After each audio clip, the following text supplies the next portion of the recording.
विषय है ईश वचन और परिवार। वक्ता है श्रद्धेय फादर अमृत आशुतोष खलखो, IMS, मरियाधाम आश्रम, कंदरी, मांडर। जिंदगी की राहों पर मिलते तो बहुत लोग हैं, लेकिन आप जैसा हर किसी को नहीं मिलते। दिल में दया, आंखों में करुणा, होठों पर मुस्कान, मुश्किल है मिल पाना जग में आप जैसा इंसान। ऐसे ही व्यक्तित्व के धनी श्रद्धेय फादर अमृत आशुतोष खलखो, IMS को मैं मंच पर सादर आमंत्रित करती हूँ, जो आज के कार्यक्रम के मुख्य आकर्षण हैं। फादर जी का मैं छोटा परिचय दे दूं। श्रद्धेय फादर अमृत आशुतोष खलखो की जन्मभूमि मांडर ही है। आपका पुरोहिताभिषेक 2008 को गुमला जिले के कट्टाही पारिश में हुआ। आप IMS इंडियन मिशनरी सोसाइटी धर्म समाज से आते हैं। आपकी पुरोहिताई जीवन काल का 16वां साल हो चुका है। इतने लंबे समय में आपने यूपी, राजस्थान, हरियाणा, उत्तराखंड और दिल्ली जैसे बड़े बड़े शहरों में अपनी सेविकाई कार्य किए हैं और 17वां साल में आप मांडर में अपनी सेवा दे रहे हैं। आइए हम सब अपने ध्यान को केंद्रित करें, चिंता फिक्र सब कुछ छोड़ दें और अत्यंत सम्मानित प्रतिभाशाली व्यक्ति श्रद्धेय फादर अमृत आशुतोष खलखो IMS को सुने। विषय है ईश वचन और परिवार। इसके विषय में क्या कहना चाहते हैं, क्या बताना चाहते हैं, आइए उन्हें हम ध्यान से सुने। फादर जी, आपका मंच में सादर आमंत्रित है। आप सबों को जय यीशु। ठीक है, बड़े जोरदार मेरे बारे में इंट्रोडक्शन देने के लिए नाम तो भूल रहा हूँ। बहुत बहुत धन्यवाद।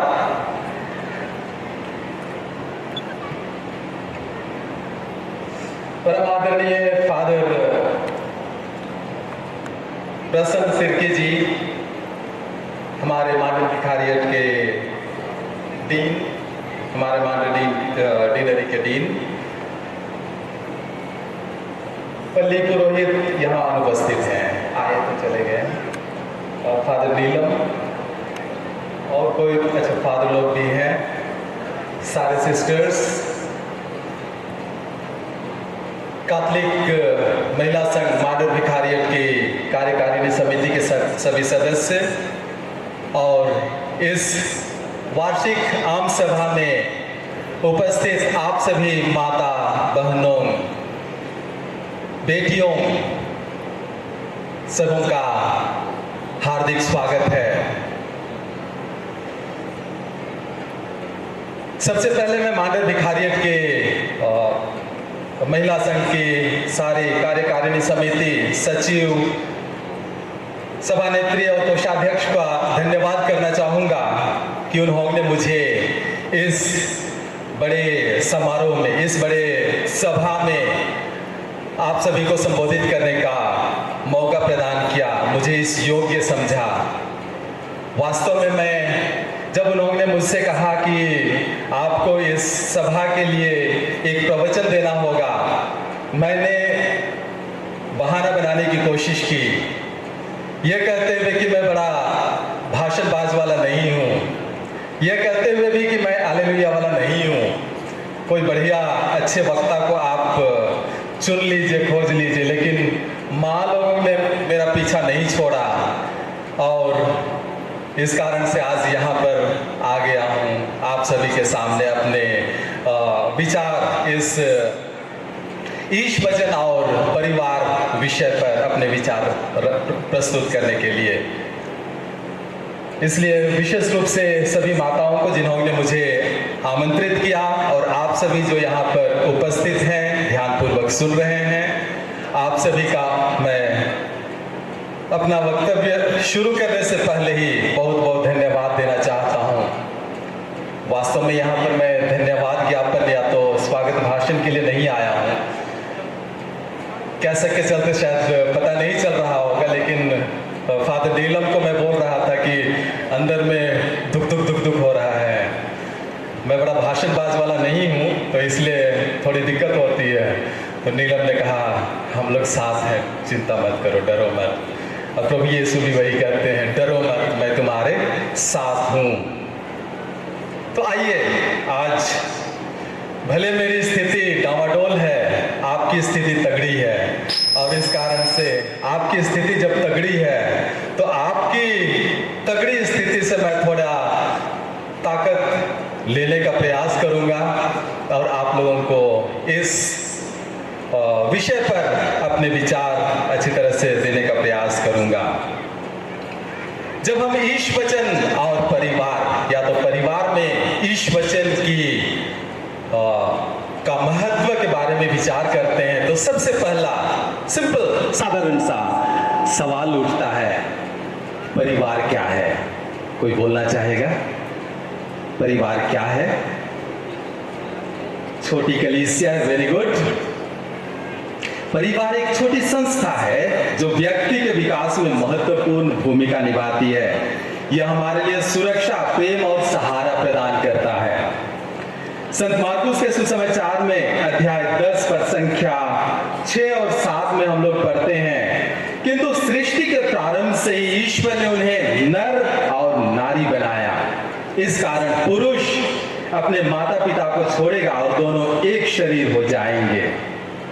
जी हाँ, परिवार प्रभु ईश्वर की योजना का केंद्र है, जो उसके बच्चों की खुशी और प्रगति के लिए है। पवित्र बाइबल में परिवार की मूल इकाई के में एक पुरुष, एक स्त्री जो शादी के पवित्र बंधन में एक हो जाते हैं और उनका वंश, उनके बच्चे या फिर गोद लिए बच्चे वो सम्मिलित होते हैं। तो इस तरह से माता पिता और फिर उनके बच्चे या गोद लिए बच्चे ये मिलकर के एक परिवार का निर्माण करते हैं। हाँ, उसमें माता पिता के माता पिता, दादा दादी, नाना नानी, ये भी उसमें शामिल हो सकते हैं। दूसरा साधारण सा प्रश्न आता है, ईश वचन क्या है? ईश वचन और परिवार आज का विषय है। तो ईश वचन क्या है? ईश वचन ईश्वर की जीवनदायी वचन है।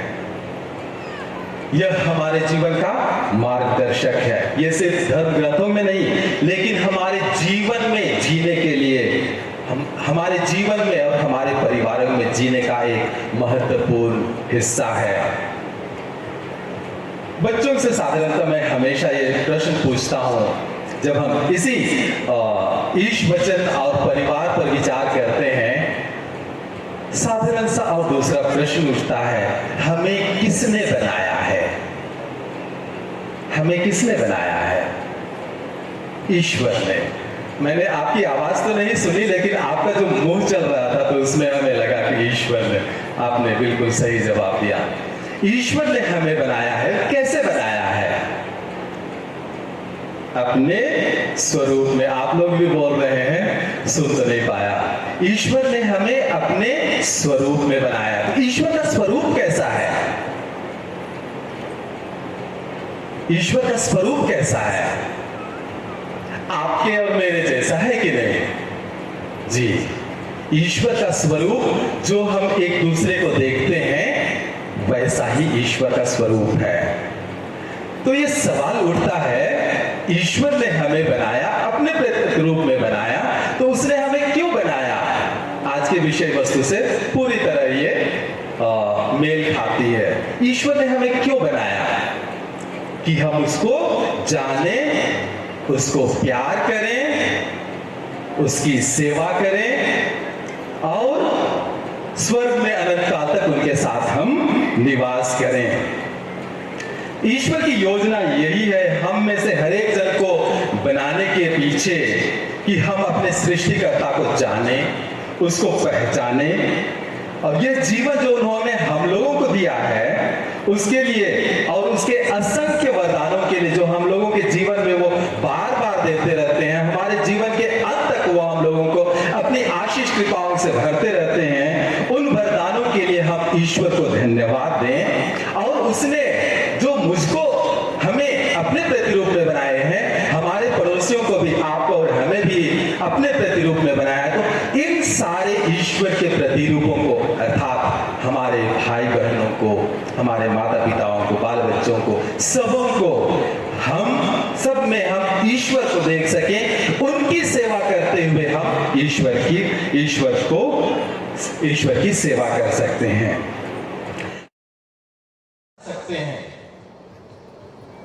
ईश्वर ने हमें बनाया कि हम उसको जाने, पहचाने, प्यार करें, उसकी सेवा करें। तो ईश्वर को हम कैसे जान सकते हैं?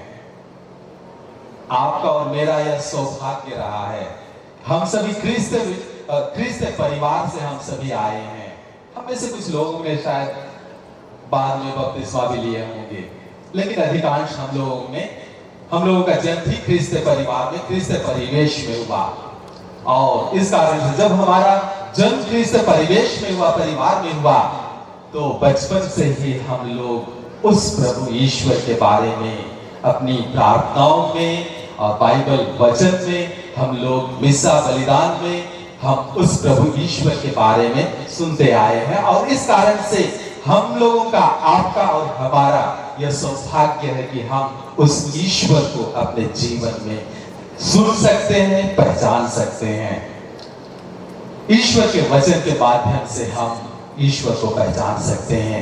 अपने पड़ोसियों को, उनको प्यार करके हम ईश्वर को पहचान सकते हैं। प्रेरित चरित्र अध्याय 8 पद संख्या 30 और 31 में हम पढ़ते हैं। प्रेरित चरित्र अध्याय 8 पद संख्या 30 और 31 में उसमें वर्णित इथोपियाई खोजे के बारे में आप लोग जानते ही होंगे। जब वो अपने रथ में चल रहा था, वो धर्म ग्रंथ में नबी ईसाया से ग्रंथ पढ़ रहा था और फिर फिलिप दौड़कर उसके पास पहुंचता है। पवित्र आत्मा की प्रेरणा फिलिप को होती है और वह उस इथोपियाई खोजे के पीछे जाता है और उसे नबी ईसाया से ग्रंथ पढ़ते हुए सुनता है और फिर उससे पूछता है, आप ये जो पढ़ रहे हैं क्या आप उसको समझते हैं? और उसने क्या कहा, जब तक कोई मुझे न समझाए तो मैं कैसे समझूंगा? जब तक मुझे कोई न समझाए तो मैं कैसे समझूंगा?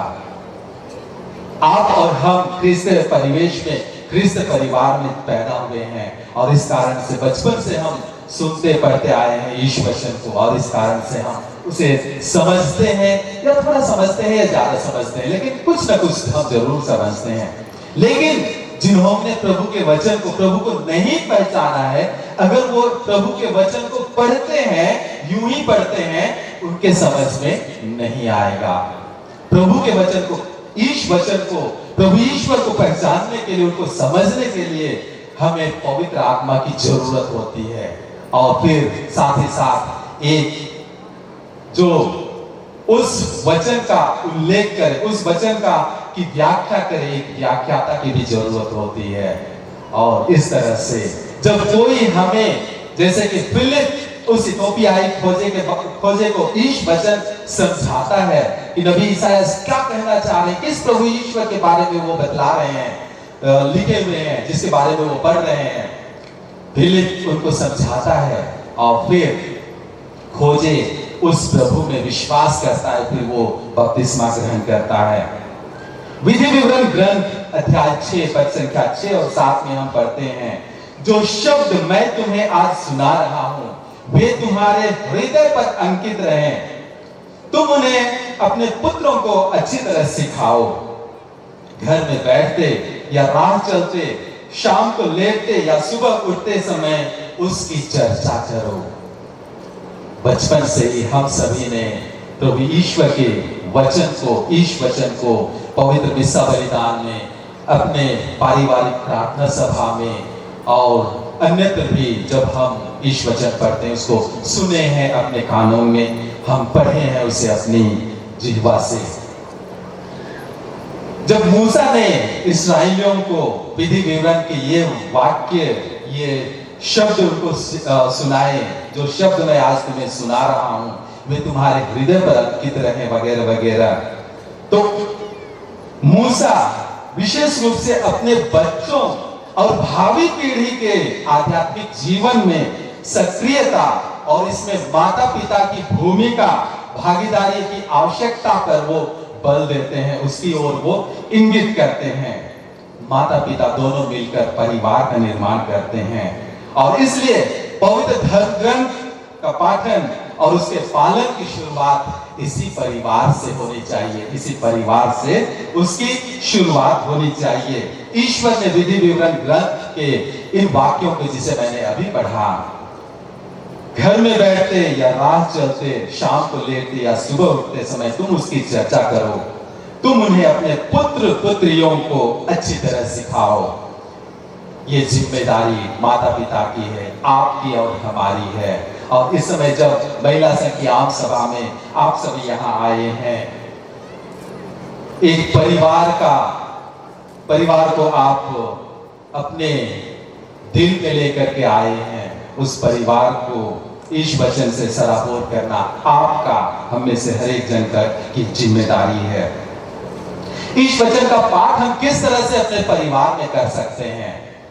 निश्चित तौर पर संध्या प्रार्थना, और आप में से अधिकांश, आप में से हर एक जन के परिवारों में निश्चित तौर पर संध्या वंदना, संध्या प्रार्थना की जाती है। और जब हम संध्या वंदना, संध्या प्रार्थना करते हैं तो उस प्रार्थना के दौरान पवित्र बाइबल से पाठ जरूर लिया जा सकता है और इसके माध्यम से हम अपने जीवन में ईश वचन का अनुभव करते हैं, ईश्वर का हम अनुभव करते हैं। एक फादर ने, दिल्ली में एक फादर ने मुझको अचानक मुझसे कहा था, एक बार वो अपना अनुभव मुझको बतला रहे थे।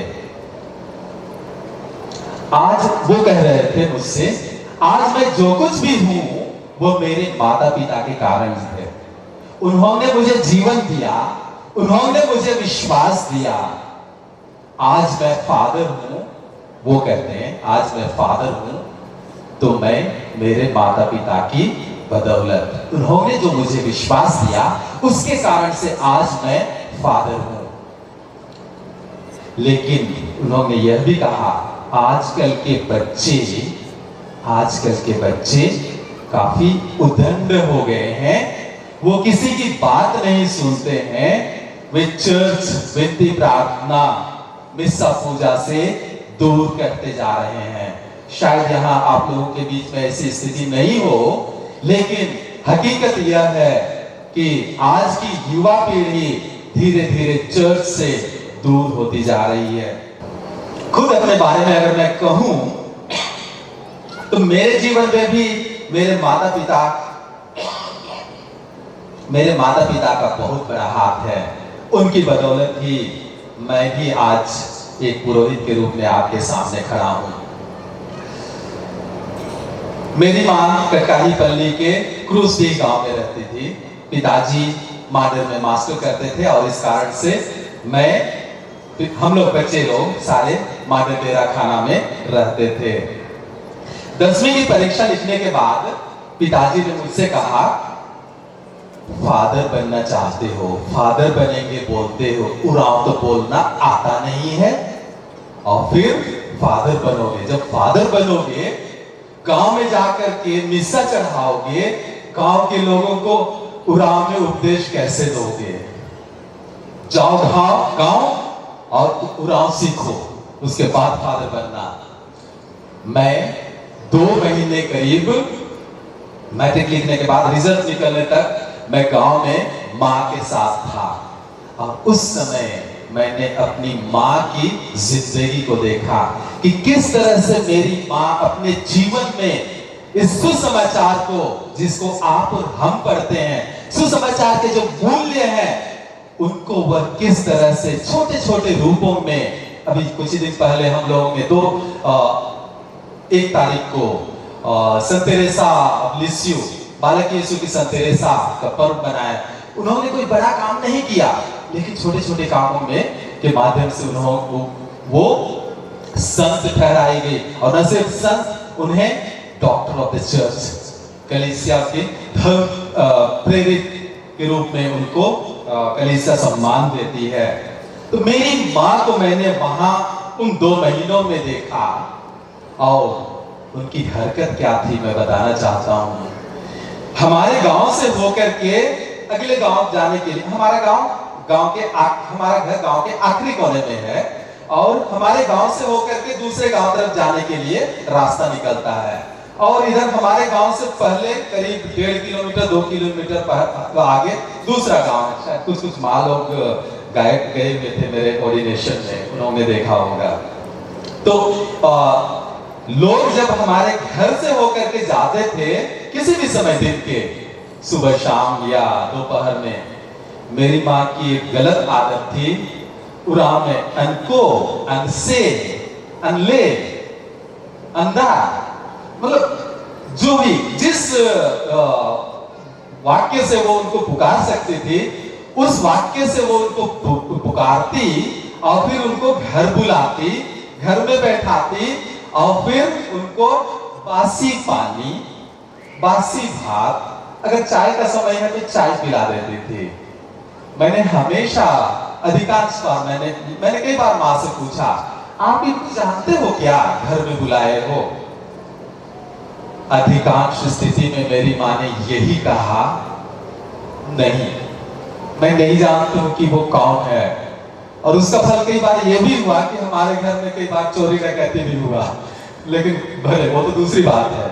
लेकिन माँ मेरी, कोई भी उस रास्ते से गुजरता था उसको कभी वो खाली हाथ जाने नहीं देती थी। वो उनको जबरदस्ती बुला करके अपने घर में या आंगन में जहां भी उनकी इच्छा होती बैठा करके उनको कम से कम बासी पानी तो जरूर पिलाते थे। और फिर वो हमेशा कहती थी कि ये लोग पता नहीं कहां से आ रहे हैं और फिर आगे कहां तक जाना है। रास्ते में इधर 1.5-2 किलोमीटर पहले वाला गांव, आगे वाला गांव करीब 1 किलोमीटर 1.5 किलोमीटर, इतनी धूप में या बारिश में या जो भी हो, भूखे प्यासे आ रहे होंगे कहां से पता नहीं, आगे उनको कुछ मिलेगा या नहीं। तो बासी भात बासी पानी ही तो दे रही हूँ, ज्यादा कुछ नहीं कर रही हूँ, इससे क्या जाता है। जी हाँ, प्रभु यीशु ने हम सभी को सिखाया है। लूकस अध्याय 6 पद संख्या 38 में प्रभु कहते हैं, दो और तुम्हें दिया जाएगा, दबा दबा कर, हिला हिला कर, भरी हुई, ऊपर उठी हुई, पूरी की पूरी तुम्हारी गोद में डाली जाएगी, क्योंकि जिस नाप से तुम नापते हो उसी से तुम्हारे लिए भी नापा जाएगा। यदि हम उदार बनेंगे, ईश्वर हमारे लिए भी उदार बनेगा। वो मैंने माँ की जिंदगी में देखा। हमारे घर में कई बार डकैती हुई, लेकिन कभी भी हमारे घर में किसी भी चीज की कमी नहीं हुई। ईश्वर को धन्यवाद। माँ की उदारता में मैंने उसी ईश्वर की उदारता को देखा है। मेरी माँ के जीवन, माँ की उदारता में, मेरी माँ की उदारता में मैंने ईश्वर की उदारता, मैं योग्य नहीं था। मेरे पिताजी ने, जब मैं फादर बन गया और गांव में जब प्रोग्राम हो रहा था, उस समय भरी सभा में मेरे पिताजी ने कहा, मैं नहीं समझता था कि मेरा ये बेटा अमृत विनय खल को एक फादर बनेगा, ये चोर या तो डकैत बनेगा। मैं ये सोचता था। जी हाँ, मैं चोर या डकैत बनने के लायक ही था, लेकिन मेरी माँ के उस जीवन ने, जो मैंने मेरी माँ के वो छोटे छोटे बासी भात और बासी पानी का काम था, उससे मुझे बहुत प्रेरणा मिली। और फिर मुझे भी लोगों की सेवा करने के लिए, भले मैं पहले से फादर बनने की इच्छा जाहिर रखता था, लेकिन मुझे प्रेरणा मिली। कहने का मतलब, यदि हम खुल करके जरूरतमंदों की मदद करते हैं, अपनी कलीसिया की मदद करने के लिए, अच्छे कार्य के लिए, सेवा कार्य के लिए, जब हमें दान पुण्य करने का मौका मिलता है, अवसर मिलता है, हमें अपने हाथ को पीछे नहीं रखने चाहिए। साथ ही साथ मैंने अपनी माँ की जिंदगी में यह भी देखा, एक बार वही 2 महीने जब मैं था मेरी माँ के साथ, किसी ने मेरी माँ के बारे में कई बहुत सारे अपशब्द, अलग गंदी बातें मेरी माँ के बारे में, आप सोच सकते हैं कि उन्होंने क्या कहा होगा। मेरी माँ के बारे में उन्होंने कई अपशब्द बोले। एक व्यक्ति ने, गांव का ही वो व्यक्ति था, मेरी माँ ने विरोध में एक शब्द भी नहीं कहा। मैं वहीं पर था और मेरे रहते ही वो माँ के बारे में वो बातें निकले। मैंने माँ से कहा इसका मतलब उसको जवाब दिया जाए। माँ ने कहा नहीं, ईश्वर जानता है कि मैं कौन हूं, और उस व्यक्ति के झूठ से मैं बुरी नहीं बन जाती हूं। मेरा ईश्वर है, वो मुझको जानता है, वो न्याय करेगा। मैं किसी का न्याय करने वाली नहीं हूं, और न ही मुझे इनके सामने सफाई देने के लिए समय है। मुझे सफाई देने की भी जरूरत नहीं है। जी हाँ, कई बार हम एक दूसरे की बुराई करने लग जाते हैं, एक दूसरे की हम लोग निंदा करने लग जाते हैं। सूक्ति ग्रंथ अध्याय 6 पद संख्या 16 से 19। सूक्ति ग्रंथ अध्याय 6 16 से 19,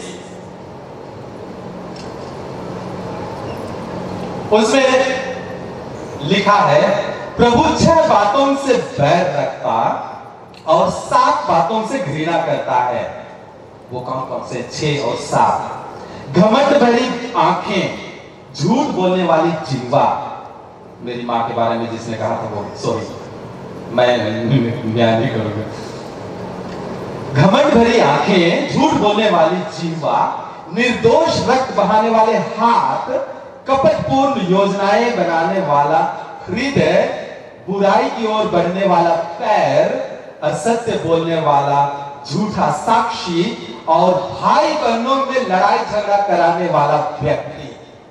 इन 6 बातों से प्रभु बैर रखता है और इन 7 बातों से प्रभु घृणा करता है।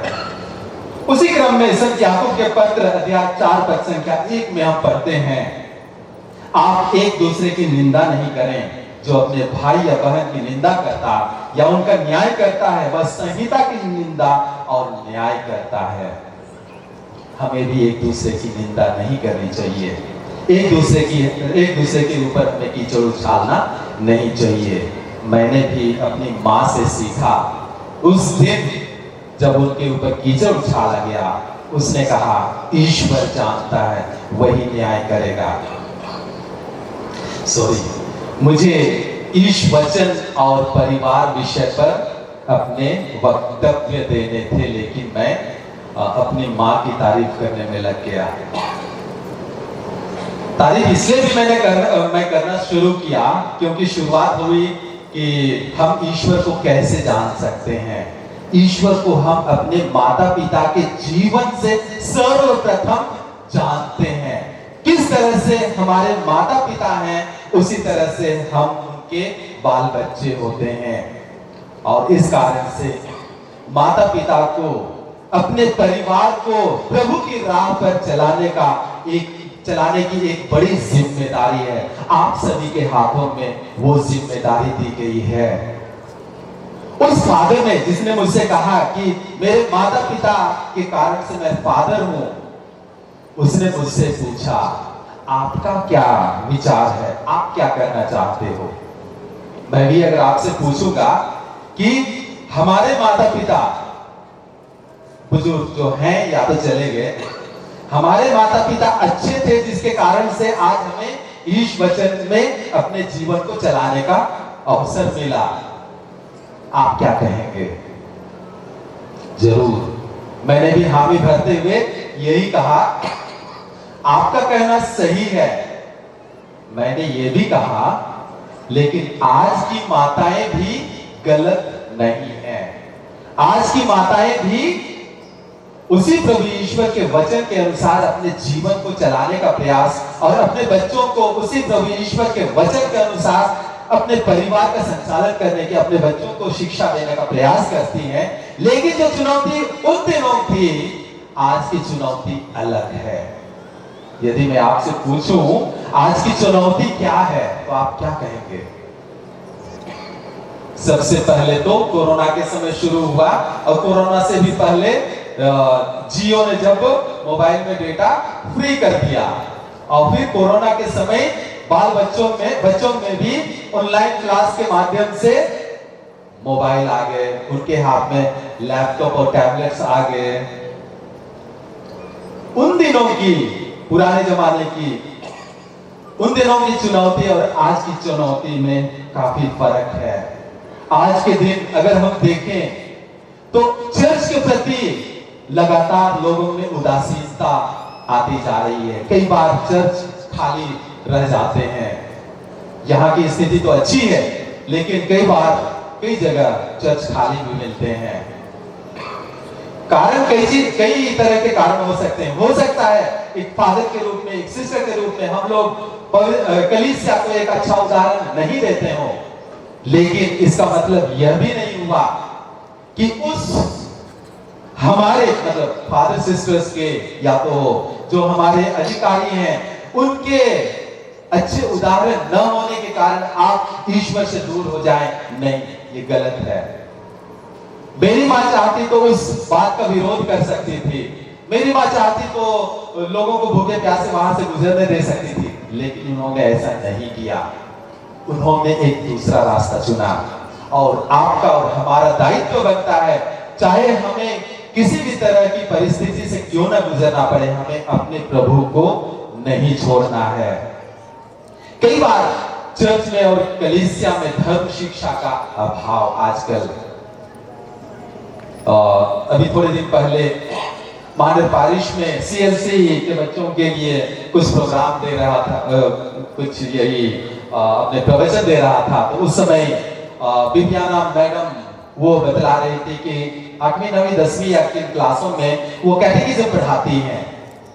मैंने उनसे कहा वेरी गुड, कैटेकिज्म आजकल कई सारे स्कूलों में खत्म होते जा रहे हैं, और हमारे बच्चों को ईश वचन का ज्ञान नहीं दिया जा रहा है, और उसका प्रभाव हमारे बच्चों पर भी पड़ रहा है। और इस कारण से न सिर्फ माता पिता, केवल हमारे विद्यालय, क्रिस्तीय विद्यालय भी उसके जिम्मेदार हो सकते हैं।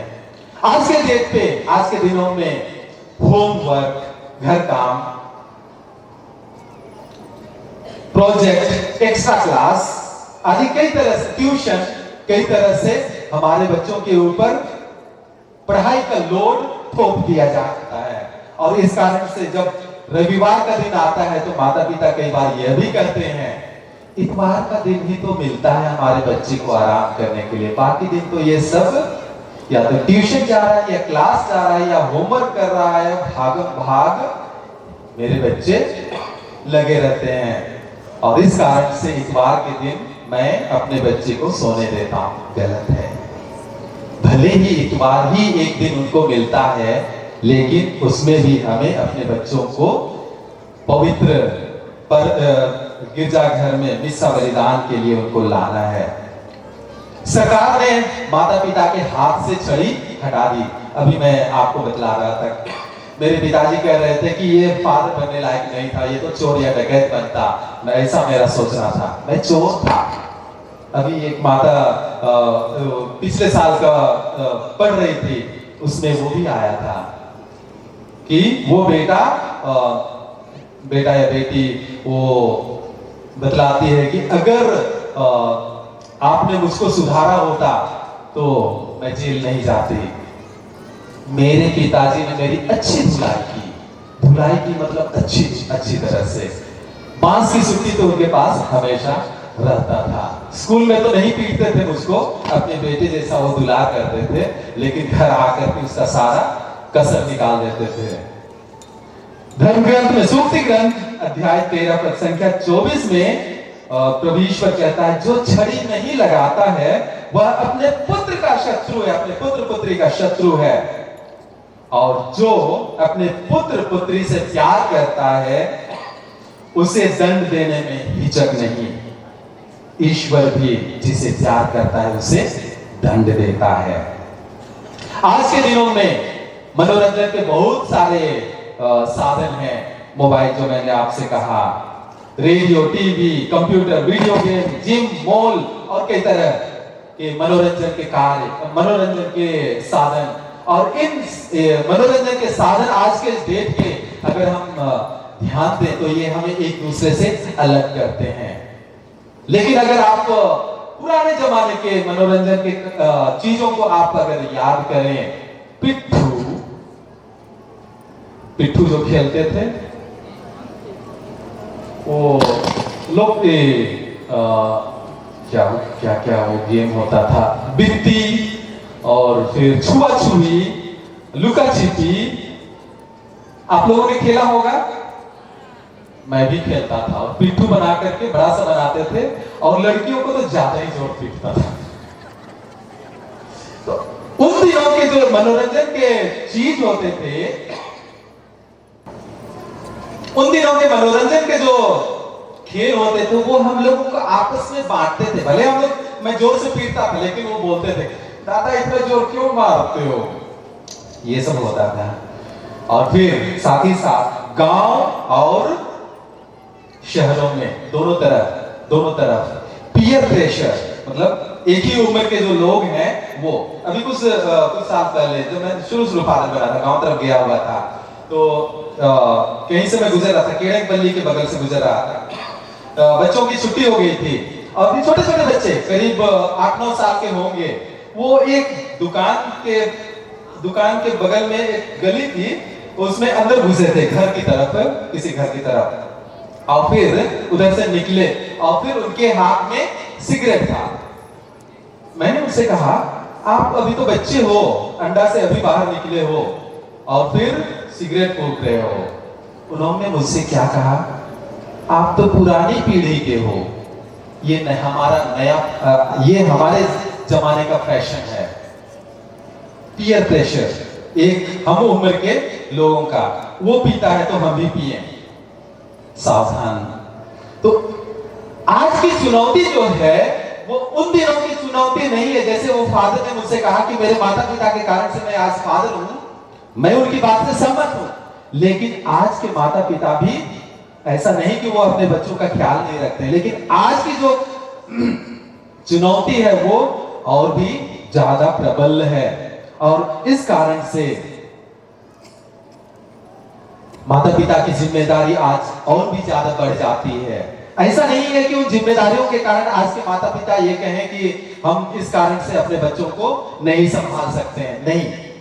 इन परिस्थितियों के बावजूद हमें अपने बच्चों को सही रास्ता दिखलाना है और अपने बच्चों को सही रास्ता में दिखलाने का सबसे सुंदर और सुगम तरीका ईश वचन और पारिवारिक प्रार्थना है। इसके अलावा और कुछ सुंदर माध्यम हो ही नहीं सकता।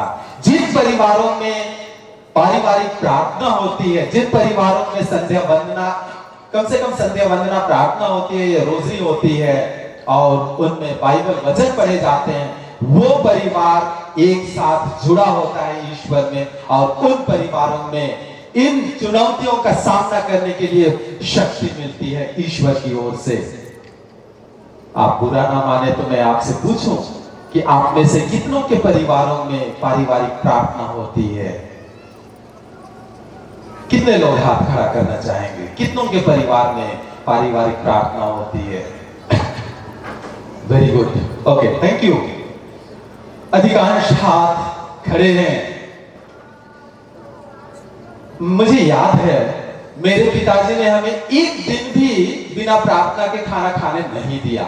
शाम के समय जब तक प्रार्थना, भले जितना हम थक गए हो, कहीं भी गए हो, वापस जब हम घर आएंगे, छोटी से छोटी प्रार्थना, भले 5 मिनट की प्रार्थना, लेकिन प्रार्थना होगी, उसी के बाद हमें खाना मिलता था। और इस कारण से वही जो पारिवारिक प्रार्थना थी, उसी के कारण से आज मैं भी कहूंगा कि मैं भी आज फादर हूं, तो अपने परिवार, अपने माता और पिता के कारण से ही। और इस कारण से आप में से हर एक जन कैथोलिक महिला संघ के सभा में जब आप जमा हुए हैं, और मैं ईश वचन और परिवार के बारे में, या परिवार में ईश वचन के महत्व के बारे में मैं आपसे वाद विवाद कर रहा हूं, आपको से बतला रहा हूं, तो आपकी जिम्मेदारी बढ़ जाती है कि आप इन परिस्थितियों के बावजूद, जो विकट परिस्थिति हमारे चुनौतियों के कारण है, उसके बावजूद आप में से हर एक जन को अपने परिवार में पारिवारिक प्रार्थना लानी है, करनी है। कई लोग ये कहेंगे कि टाइम नहीं मिलता है। आज के दिन में हमारे परिवार में भी पारिवारिक प्रार्थना घट गई है, कम हो गई है। मैंने भी हाथ नहीं खड़े किए। कई बार लोग कहते हैं कि टाइम नहीं मिलता, समय नहीं मिलता। आप में से जितने लोगों ने हाथ खड़े किए कि हम अपने परिवार में प्रार्थना करते हैं, क्या आपके परिवार को 24 घंटे से ज्यादा समय मिलते हैं? हम में से हर एक जन को भगवान ने 24 घंटे ही दिए हैं, लेकिन आप अपने जीवन की भागम भाग के बावजूद, अपने जीवन के सारे काम को करने के बावजूद भी आप वो समय निकालते हैं और पारिवारिक प्रार्थना में आप कुछ समय ईश्वर को देते हैं, और देना भी चाहिए, क्योंकि ईश्वर ने हम सभी को यह जीवन दिया है कि हम उसको जाने, उसको पहचाने, उसको प्यार करें, उसकी सेवा करें। और ईश्वर को हम इसी प्रार्थना और बाइबल पाठ के माध्यम से जान सकते हैं, पहचान सकते हैं। और इस कारण से हमें अपने परिवार में पारिवारिक प्रार्थना जरूर करनी है। कई बार लोग कहते हैं कि हमारे परिवार में सब लोग अलग अलग बिजी हैं। मेरे पास 8 बजे का समय है, उसके पास 9 बजे का समय है, किसी के पास 10 बजे का समय है। अलग अलग, सबके पास अलग अलग टाइम है, लेकिन एक साथ आने के लिए हमारे पास समय नहीं है। और इस कारण से हम लोग क्या करते हैं? व्यक्तिगत प्रार्थना करते हैं। पारिवारिक प्रार्थना हम लोग नहीं करते हैं, एक साथ नहीं करते हैं, व्यक्तिगत प्रार्थना करते हैं। जी हाँ, व्यक्तिगत प्रार्थना भी जरूरी है, व्यक्तिगत प्रार्थना भी जरूरी है। प्रभु यीशु प्रतिदिन भोर होने से पहले वो एकांत में चले जाते थे, और फिर वहां पर पिता ईश्वर के साथ वो वार्तालाप करते थे। व्यक्तिगत प्रार्थना हमें ईश्वर के साथ जोड़ता है, हमें ईश्वर के साथ एक बनाता है। लेकिन संत मत्ती के अनुसार सुसमाचार अध्याय 18 पद संख्या 19 से 20, मत्ती 18 19 से 20 में प्रभु यीशु कहते हैं, मैं तुमसे यह भी कहता हूं, यदि पृथ्वी पर तुम लोगों में 2 व्यक्ति एक मत होकर कुछ भी मांगोगे, तो वह उन्हें मेरे स्वर्गीय पिता की ओर से निश्चय ही मिलेगा। क्योंकि जहां 2 या 2 से अधिक, जहां 2 या 3 मेरे नाम पर इकट्ठे, ईश्वर के नाम पर, मेरे नाम पर नहीं, जहां 2 या 3 मेरे नाम पर इकट्ठे होते हैं, वहां मैं उपस्थित रहता हूं। व्यक्तिगत प्रार्थना जरूरी है, लेकिन एक साथ मिलकर के पारिवारिक प्रार्थना के रूप में जब हम ईश्वर के पास आते हैं, हमारी प्रार्थना का वजन बढ़ जाता है। इसका मतलब यह नहीं हुआ, मैं यह नहीं कहूंगा कि जब हम परिवार में एक साथ मिलकर के पारिवारिक प्रार्थना करते हैं तो जो चीज हम मांगते हैं ईश्वर हमारी वो चीज उसी समय प्रदान करेगा। नहीं, ईश्वर कोई एटीएम मशीन नहीं है कि हम अपने प्रार्थना का एटीएम उस डाले और ईश्वर हमारी प्रार्थनाओं को उसी समय पूरा कर दिया। नहीं, ईश्वर अपनी योजना के अनुसार हमारी प्रार्थनाओं को पूरी करता है। लेकिन जब हम एक साथ एक परिवार के रूप में आते हैं प्रार्थना के लिए, तो हम उस ईश्वर को अपने दैनिक जीवन की अलग अलग परिस्थितियों में, अपने दैनिक जीवन के उतार चढ़ाव में, हमारे दैनिक जीवन की विकट परिस्थितियों में भी हम उस ईश्वर को पहचान सकते हैं, उस ईश्वर की योजना को हम पहचान सकते हैं। और जब हम ईश्वर की योजना को पहचानते हैं अपने जीवन में, अपने परिवार में एक साथ, तो जब विकट परिस्थिति से हमारा परिवार गुजरता है, हम उस विकट परिस्थिति से लड़ सकते हैं। तो हमें जरूरत है कि हम अपनी जो कमियां हैं, अपनी जो चुनौतियां हैं, अपने जीवन के, अपने परिवार की चुनौतियां हैं, उनको प्रार्थना में ईश्वर के सम्मुख लाएं। ऐसा इसलिए भी क्योंकि ईश्वर ने हम सभी को अपने प्रतिरूप में बनाया है। मैंने शुरू में ही आपसे पूछा कि हमें ईश्वर ने कैसे बनाया। आपने कहा अपने प्रतिरूप में। ईश्वर त्रित्वमय ईश्वर है, पिता, पुत्र और पवित्र आत्मा। पिता ईश्वर पुत्र ईश्वर से अलग नहीं है, और फिर पवित्र आत्मा का अस्तित्व पिता और पुत्र के बिना नहीं है। ये तीनों अलग अलग होकर के भी एक साथ जुड़े हुए हैं। और इसी कारण से जब हम पारिवारिक प्रार्थना में एक साथ आते हैं, एक साथ जमा होते हैं, हम उसी त्रित्व में ईश्वर की छाप अपने जीवन में, अपने परिवार में लाते हैं। कुछ बुजुर्ग लोगों से बात हो रही थी एक बार, तो उन्होंने इसी बाइबल के बारे में उन्होंने मुझसे कहा कि उनके जमाने में बाइबल पाठन पर जोर नहीं दिया जाता था, ज्यादा जोर नहीं दिया जाता था। कारण कुछ भी हो सकता है। उन दिनों बाप दादे के जमाने में, उन दिनों कई हमारे बाप दादा लोग, दादा दादी लोग अक्षर ज्ञान से दूर थे, उनको पढ़ना लिखना नहीं आता था। हो सकता था उनके पास बाइबल नहीं थे, हो सकता है दिन भर वो काम करके थक हार कर जब आते थे, किसी तरह खाना खाए और फिर अंधेरा, डिबरी बत्ती होती थी या तो फिर वो भी कई बार बुझ जाती थी। और इस कारण से अगर उनके पास अक्षर ज्ञान भी हो, फिर भी वो पढ़ नहीं सकते थे, थक हार करके वो सो जाते थे। कारण कुछ भी हो, लेकिन आज के डेट पे प्रायः हर एक घर में पवित्र बाइबल होगा।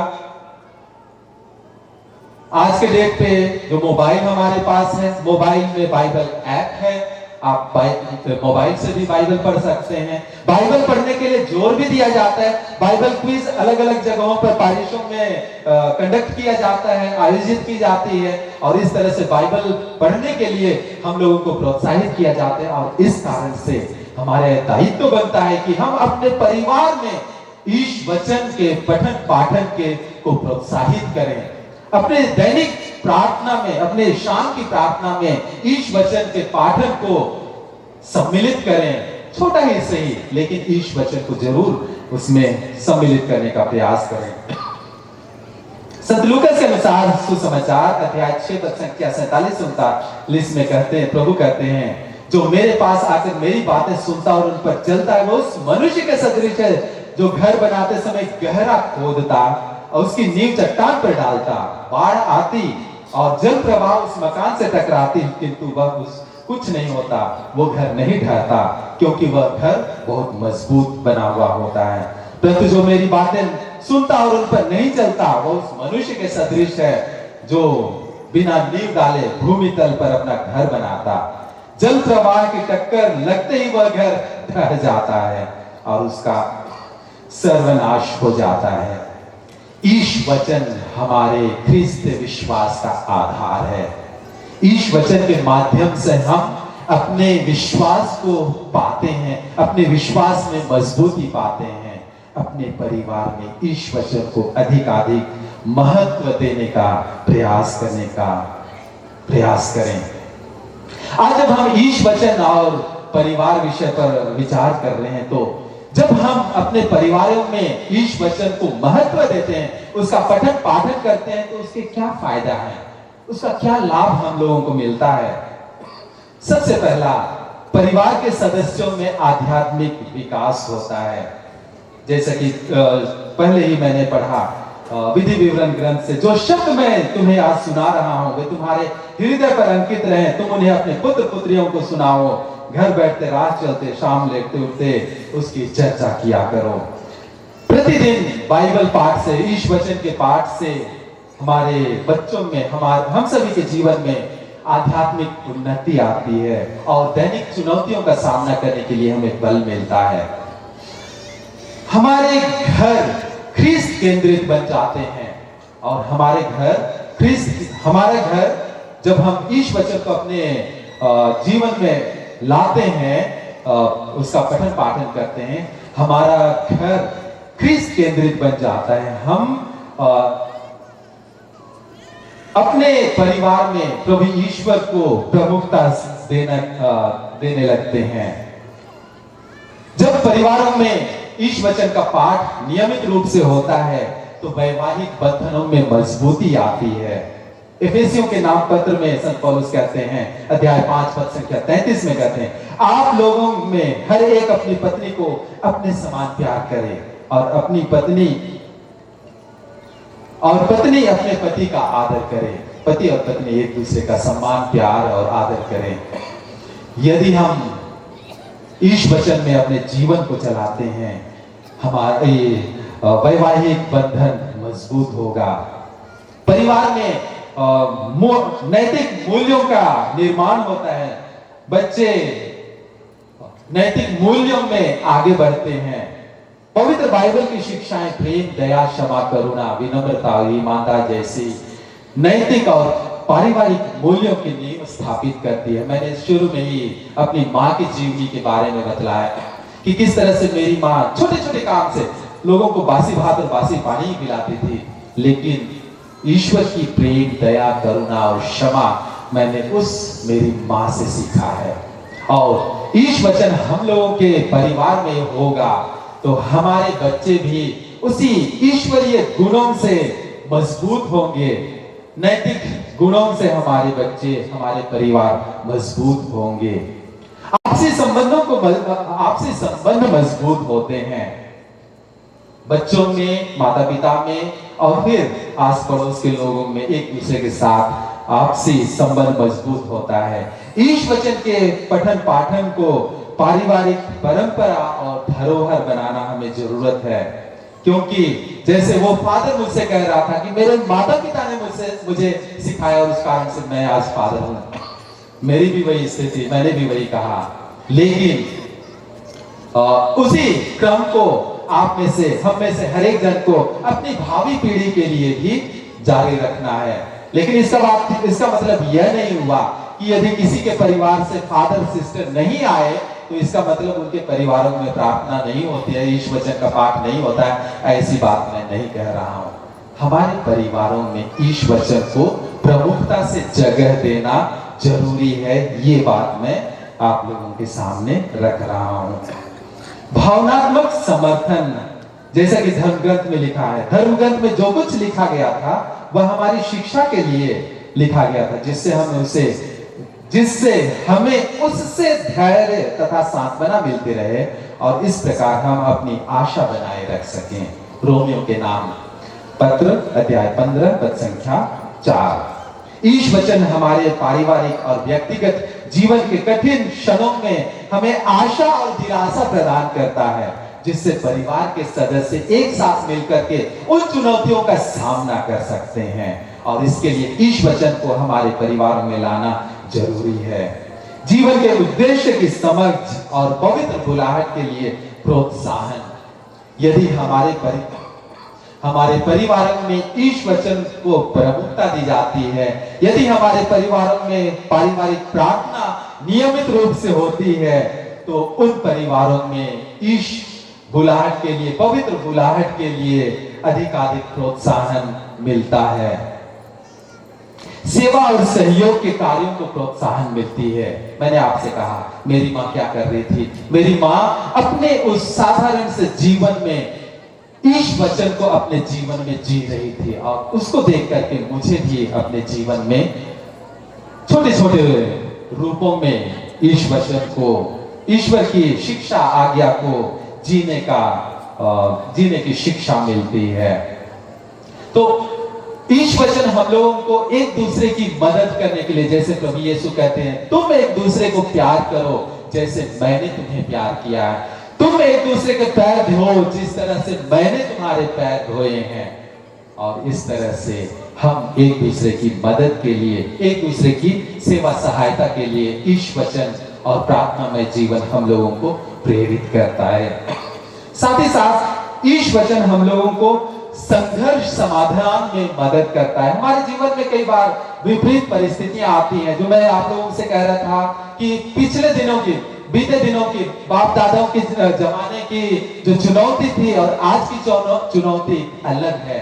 आज की चुनौती पहले से कहीं ज्यादा मजबूत है, पहले से ज्यादा भयंकर है। लेकिन इन चुनौतियों का सामना करने के लिए ईश वचन हम लोगों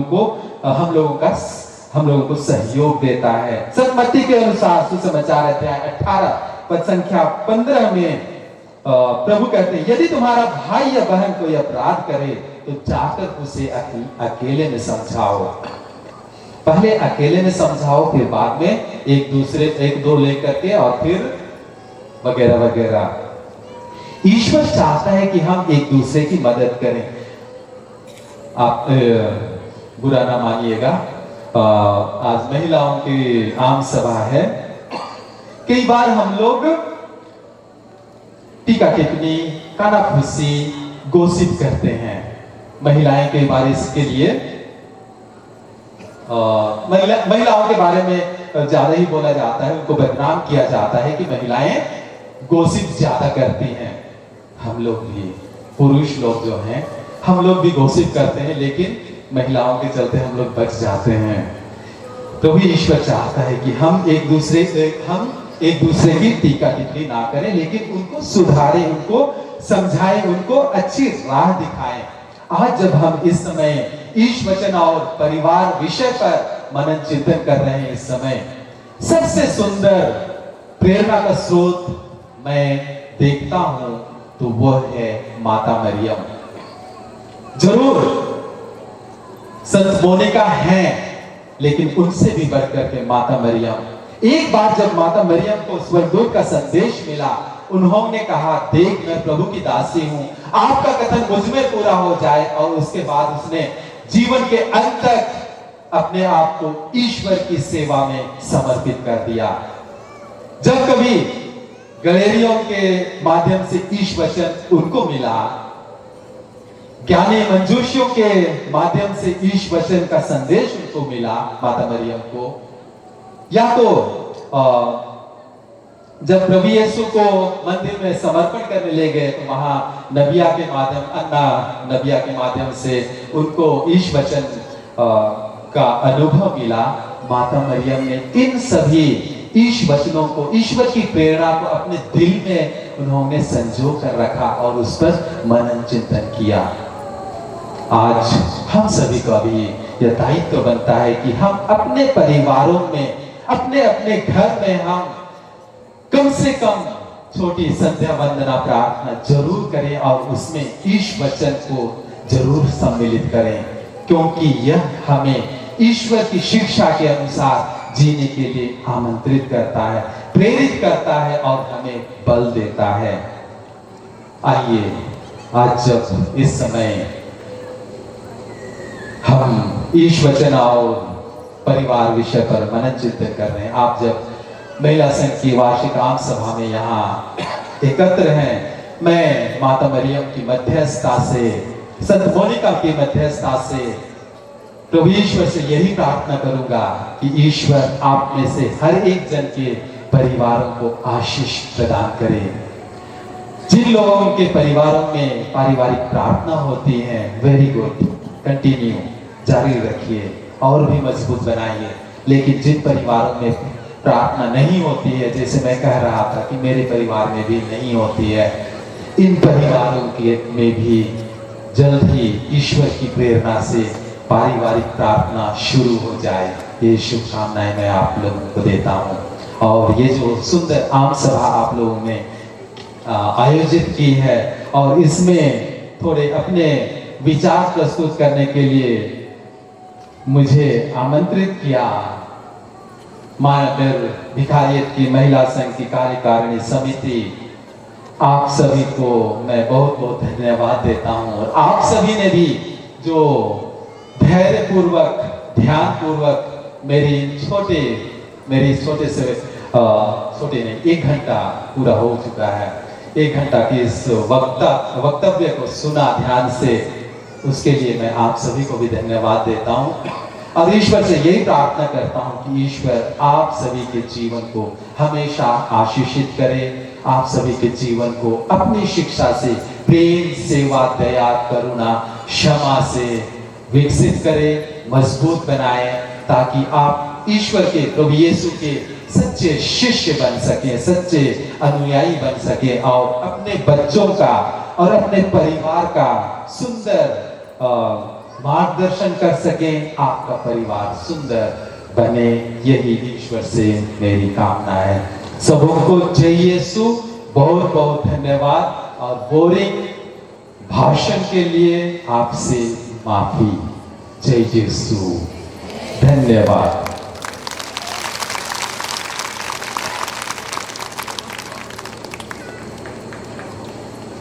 हम जोरदार ताली बजा देंगे।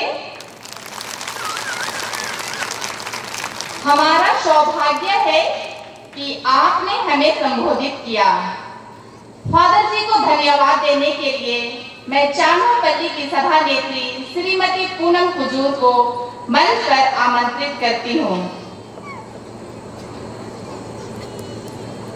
जनाबे वाला आप हम सबके निगाहवान जैसे हैं, सारे गुलों में एक गुलाब के जैसे हैं, और करे फलक पर आपकी बातें, सारे सितारों के बीच आप एक चांद के जैसे हैं।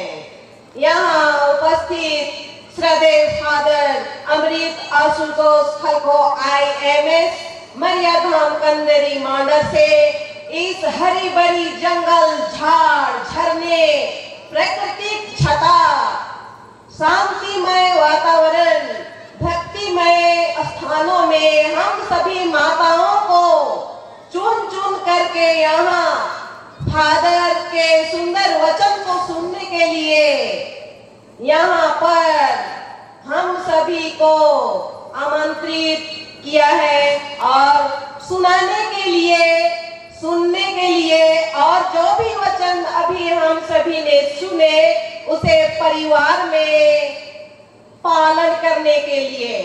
सचमुच में फादर जी, आपने इस सुंदर समय में हम सभी माताओं को, प्यारी प्यारी माताओं को, दूर दराज से आई हुई माताओं को आपने इस वचन और परिवार के द्वारा, परिवार के टॉपिक के द्वारा हम सभी को प्रेरणादायक वचनों को परिपोषित किया है। परिवार क्या है? सवाल के द्वारा हम सभी को, जैसे परिवार एक कलीसिया है, प्रभु यीशु योजना का केंद्र है। इस वचन क्या है? ईश्वर का जीवंत वचन है, जीने का महत्वपूर्ण हिस्सा है। ईश्वर ने हमें अपने स्वरूप बनाया है। बाइबल वचन, मिस्सा बलिदान, पड़ोसी प्यार और पारिवारिक प्रार्थना द्वारा हम सभी को ईश्वर को पहचानने के लिए नए नए प्रेरणादायक उदाहरण देकर हम सभी को परिपोषित किया है। हम सभी यहाँ माताएं उपस्थित, आप सभी माताओं की ओर से हम फादर जी को बहुत बहुत धन्यवाद देते हैं। एक बार जोरदार फादर के लिए तालियां हो जाए। Thank you so much father जी।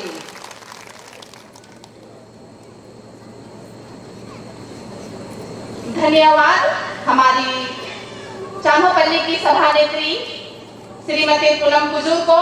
उन्होंने बहुत जोरदार, दमदार तरीके से फादर जी का धन्यवाद दिया है। मैं उन्हें बहुत बहुत बहुत धन्यवाद देती हूँ।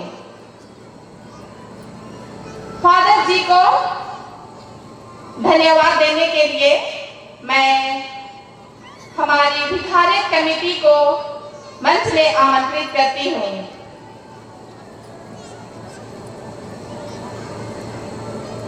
फादर जी, आप वक्ता के रूप में हमारे इस कार्यक्रम में आने के लिए सहर्ष स्वीकार किया।